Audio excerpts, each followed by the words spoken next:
Welcome and thank you for joining me. I'm Gerry Oginski, a New York medical malpractice and personal injury trial lawyer practicing law here in the state of New York. Today's topic is about unrealistic expectations. What is it and how do you prevent it? Unrealistic expectations are where the client comes into the office with an idea in their own mind as to the true value of their injuries. And where do they get this information? They get it from a friend, a relative, someone they know who's gone through the process before, or they may have read about it or heard about it in the newspapers or on TV. And they come in, whether it's with a fracture, whether they've had surgery, whether a doctor misdiagnosed something, and they feel they know exactly how much their injury is worth based upon what someone else went through and what they received as a result of their case. Well, many times, as you know if you've been watching my video tips, it's impossible to know at the outset what the true value of your injuries are. If an attorney first meets with a client, the attorney does not have all the information needed in order to properly evaluate your case.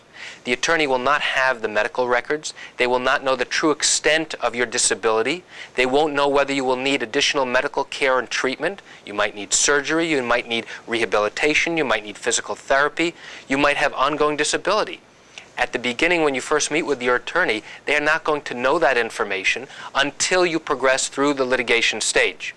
And even as you get close to trial, you may not know the full extent of your injuries because you may still be receiving medical care for your disability and your injury.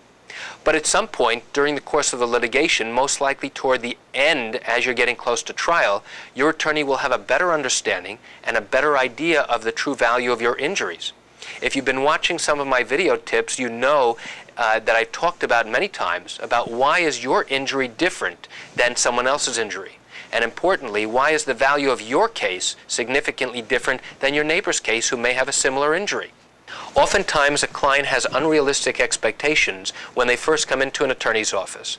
And if the attorney has not spoken to the client throughout the course of the litigation and explained to them the step-by-step process of how they evaluate a particular case and what similar cases like theirs have settled for or resulted in verdicts for in their particular county, then the client does not have a true understanding of what the value of their case is.